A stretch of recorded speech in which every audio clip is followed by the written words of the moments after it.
Hello, this is Frank with Frank's Beautiful Rocks and Minerals. I wish to talk about some subjects of structural geology, focusing on stress, strain, cracks, fractures,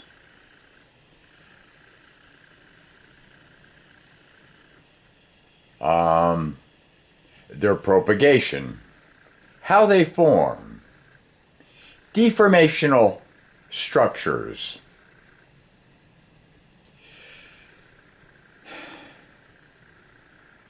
If you imagine a force acting down on a plane by measurements of x and y, a two-dimensional plane, that force acting down on the plane is stress. Now, most of the information I've gotten off the internet that really describes this type of information well is from a woman who has drawn pictures. Her name is Kathina Gunn Rosas. And I'll also be using another resource as well. I've supplemented her resources by scientists from textbooks named Marshall Clark, David Zimmerman, and Alfred Wilcox. And I'll also be using the textbook Exploring Geology by Reynolds, Johnson, Kelly, Morin, and Corder. Second edition.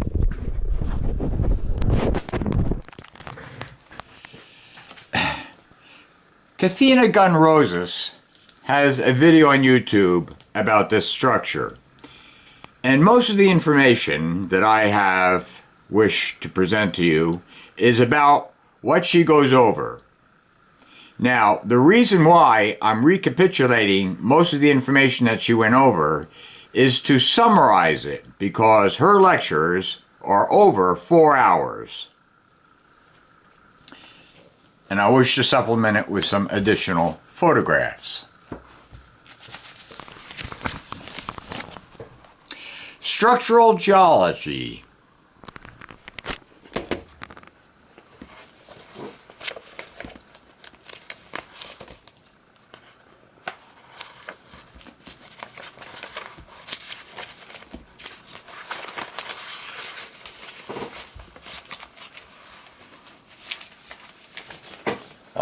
Hold on, please.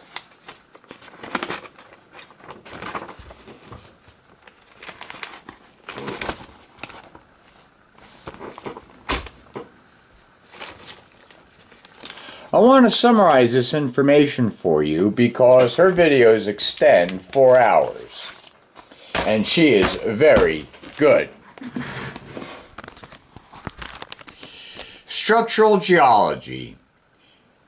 Geological structure, geometric features in a rock whose form, shape, and distribution can be described. These features are separated into primary, secondary, tectonic, and non-tectonic structures. Primary structures are structures that are acquired during the genesis of a rock. The genesis of a rock means when the rock is first formed, such as when magma flows and solidifies, or the first formation of a sedimentary rock by our good friend, stress. Non-tectonic structures, locally driven on small-scale features, are not immediately due to tectonic interaction. Structures are generally caused by stresses and strains, or small-scale features not immediately due to tectonic interaction.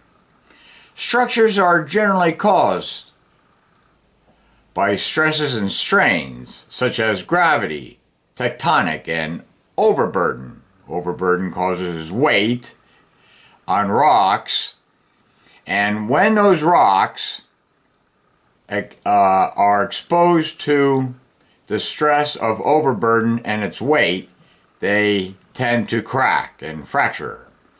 And when that weight is relieved, they tend to crack again from the release of pressure. There is bedding, which is laid down in deposition planes, parallel planes. They are horizontal beds. There's cross bedding, which indicates paleocurrents, wind and past dunes and riverbed features. There's compaction, where gravity acts down on parallel beds, and types of compression that lead to tectonic forces. Overturned beds are beds, horizontal beds, that are unconformities where stress has changed the direction, the horizontal direction of the beds. Look up Younging direction. Younging direction indicates in such a situation which bed is youngest, otherwise it's very difficult to tell. Overturned beds, parting in facility, and strata. Facility can be seen in such minerals as shales and slates. I'm also adding information to what you went over. You'll see facility because it has one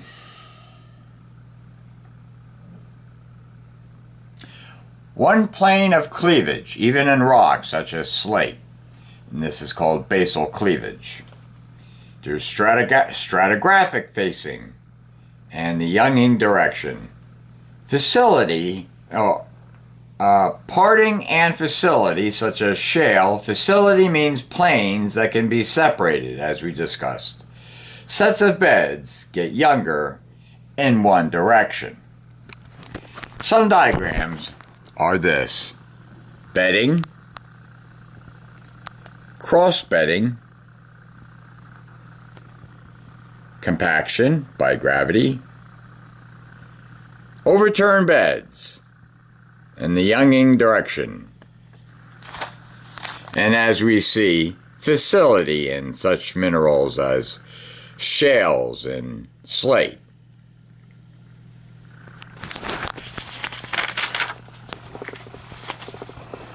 Cross-bedding characteristics. This indicates paleo-wind and paleo-hydraulic current direction and is useful as a facing indicator as well.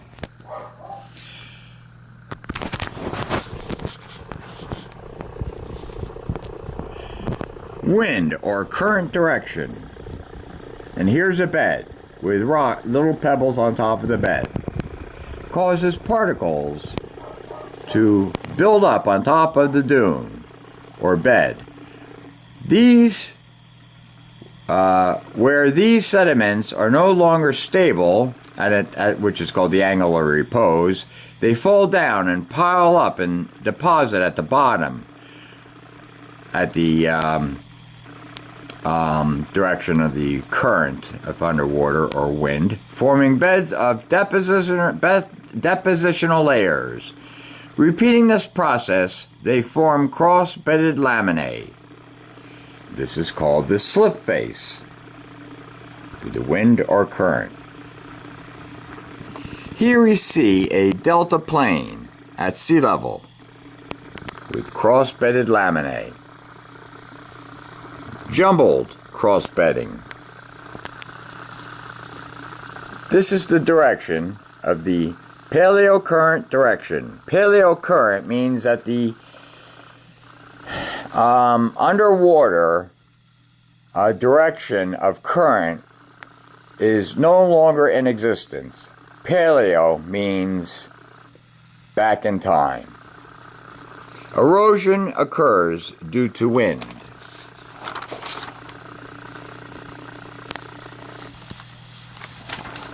Sedimentary structures such as grading, separated of grains in a bed.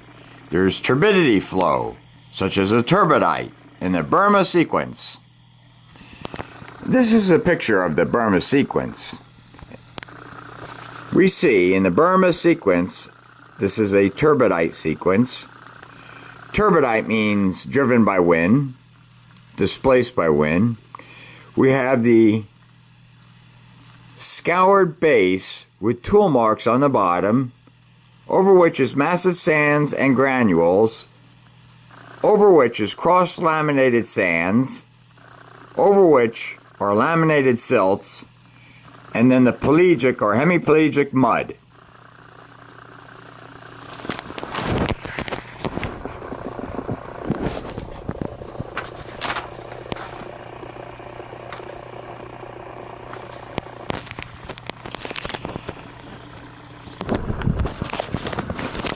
There are surface markings such as animal tracks, clast imbrications, layering out of sandy, silty beds, your clasts, flute clasts, mud cracks, raindrop impressions, ripple marks, traction lineation, and wormholes.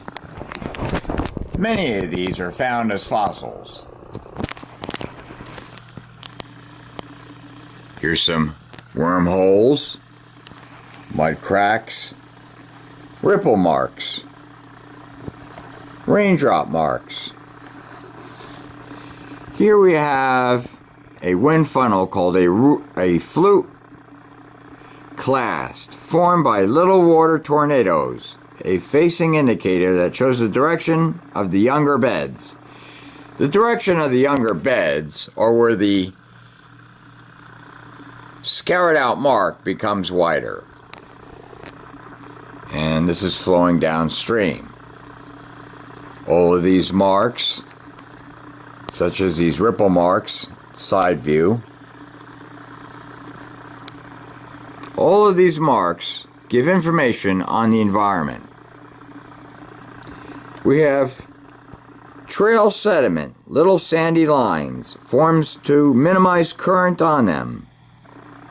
We have pebbles underneath the ocean or a body of water with traction lineation, which means that they are pushed along the surface, and those little circles represent sand pebbles. Disrupted bedding, such as load casts, such as ball and pillow formations.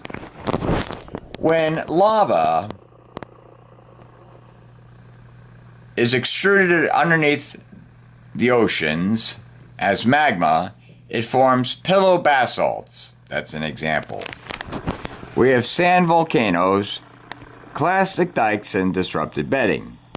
Here we see a picture of a dense sand.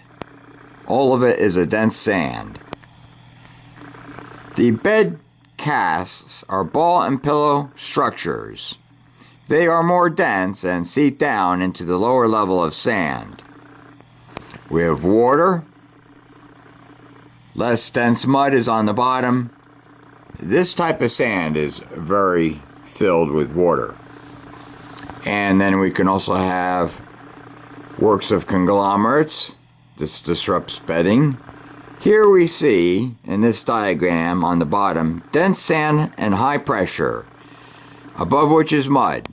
Sometimes that dense sand is so dense with high pressure, the high pressure causes the sand to explode above the mud, forming a sand volcano with a clastic dike similar to a volcano.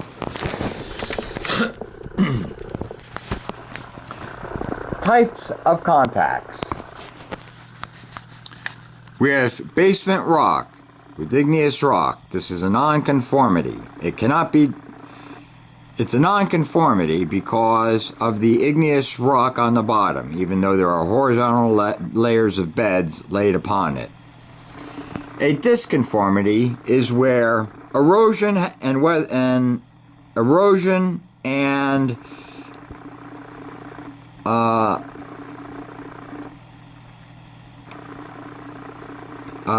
caused the bed to form a non-horizontal layer of missing sediments.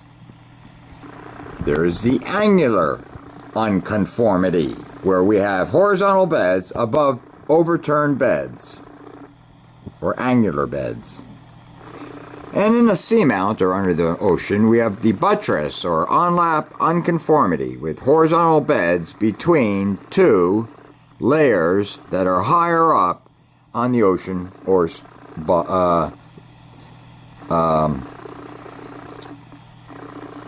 body of water bottom. Other contact indicators, such as channeling, which means forming a little river. If the river erodes the sediment, and you can see the layering. Basal conglomerate, layers of big rocks that don't fit in with the sedimentary layers. We have time discordance, where a layer of time in horizontal beds has disappeared. We may go from the Triassic to the Permian, with the time discordance being the period or time in the geological history where the bed is missing. And we have an oxidized parasol, which is a soil, and it's an ancient soil.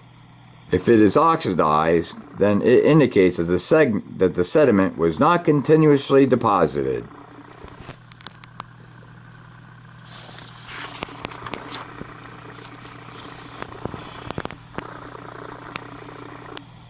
Maybe soil is eroded away.